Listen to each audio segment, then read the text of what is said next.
Hello everyone, welcome back to my channel. તો આજે હું તમારી જોડે શેર કરીશ ઉનાળાની ગરમીઓ માટે વરિયાળીનું સિરપ અને શરબત બનાવવાની રેસીપી। આ સિરપના ઉપયોગથી તમે ફક્ત 30 સેકન્ડમાં વરિયાળીનું શરબત બનાવી અને તૈયાર કરી શકો છો। મેં અહીંયા એક બાઉલ ભરી અને વરિયાળી લીધેલી છે। તમે તમારા ઘરમાં રહેલા કોઈ પણ બાઉલનો ઉપયોગ કરી શકો છો। તો હવે આપણે તેને એક બાઉલમાં કાઢી અને તેમાં ઇલાયચી એડ કરીશું। મેં અહીંયા 8 થી 10 નંગ જેટલી લીધેલી છે। ઇલાયચી એડ કરવી એ બિલકુલ ઓપ્શનલ છે। ત્યારબાદ તેમાં પાણી એડ કરી અને એક વખત સરસ રીતે મિક્સ કરી દઈએ।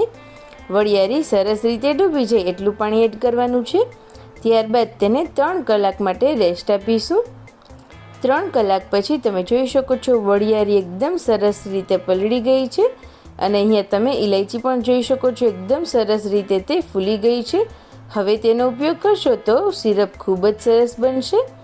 હવે મિક્સરનું મોટું જાર લઈ અને તેમાં વરિયાળી અને પાણી એડ કરીશું। તેને એક વખત એકદમ સરસ રીતે ક્રશ કરી લઈએ। આ રીતેનું મિક્સર તમે જોઈ શકો છો તૈયાર થઈ ગયું છે। હવે તેમાં જરૂર મુજબ ફરી વખત પાણી એડ કરી એક વખત ચલાવી અને ફરી વખત ક્રશ કરી લઈએ। આ રીતેનું થીક મિક્સર મળી જાય ત્યારબાદ એક મોટું બાઉલ લઈ અને તેમાં મોટા કાણા વળી એક મોટી ગરણી રાખીશું। ત્યારબાદ હવે તૈયાર કરેલું મિક્સર ચમચી વડે ચલાવતા જઈ અને નીચે એકદમ સરસ એવું સ્મૂથ આપણે જે સિરપ હોય તે લઈ લઈશું અને ફરી વખત આપણે એ જ પ્રોસેસ કરવાની છે જેથી કરી અને વરિયાળીમાં રહેલું બધો જ પલ્પ કે જે આપણે સિરપ કહીએ તે બાઉલમાં આવી જાય। તો 3 થી 4 વખત આ પ્રોસેસ કરવાથી તમે જોઈ શકો છો વરિયાળીનું સિરપ આ રીતેનું તૈયાર થઈ ગયું। તો આપણે 3 બાઉલ જેટલી સાકર લઈશું। જે બાઉલથી માપી અને વરિયાળી લીધી હોય તેની 3 ગણી આપણે સાકર લેવાની છે। ત્યારબાદ હવે આપણે તેમાં પાણી એડ કરીશું। સાકર ડૂબી જાય એટલું જ પાણી એડ કરવાનું છે। તો હવે ગેસની મીડિયમ ફ્લેમ પર આપણે ચલાવતા જઈ અને સાકરને પહેલાં તો સરસ રીતે ઓગાળી લઈએ।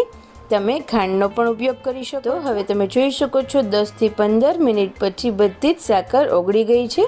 આ સમયે હવે આપણે જે વરિયાળીનું સિરપ તૈયાર કરીને રાખ્યું હતું તે એડ કરીશું અને હવે ગેસની મીડિયમ ફ્લેમ પર તેને પણ ચલાવતા જઈ અને એકદમ સરસ એવું જેવી આપણે સિરપ કે ચાસણી કહીએ એ રીતેનું થઈ જાય ત્યાં સુધી થવા દઈશું, જેને લગભગ 25 થી 30 મિનિટનો સમય લાગશે। હવે તમે જોઈ શકો છો એકદમ સરસ એવી આપણું સિરપ કે ચાસણી કહીએ તે તૈયાર થઈ ગયું છે। હવે આપણે તેમાં ટેસ્ટ માટે 1 ચમચી જેટલું નમક એડ કરીશું। ત્યારબાદ તેમાં 1 નંગ લીંબુ નીચોવી દઈશું। લીંબુ પ્રિઝર્વેટિવનું પણ કામ કરશે એટલે આ ચાસણી બગડશે પણ નહીં અને લીંબુથી ખૂબ જ સરસ એવો સ્વાદ પણ આવશે। તમારે લીંબુ એડ ના કરવું હોય તો લીંબુના ફૂલનો પણ ઉપયોગ કરી શકો છો। હવે આપણે તેમાં ચપટી જેટલો ગ્રીન ફૂડ કલર એડ કરીશું જેના કારણે આ સિરપ ખૂબ જ સરસ એવું ટેસ્ટની સાથે સાથે દેખાવમાં પણ સરસ લાગશે।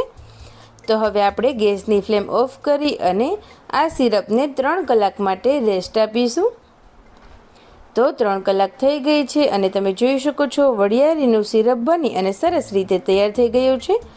આ રીતે ચમચા વડે આપણે એક વખત તેને ચલાવી દઈએ અને ચમચાની પાછળની તરફ તમે જોઈ શકો છો આ રીતેનું હલકું એવું કોટિંગ થઈ ગયું છે, મતલબ આપણું સિરપ પરફેક્ટલી તૈયાર થઈ ગયું છે ને બનાવવું ખૂબ જ ઇઝી।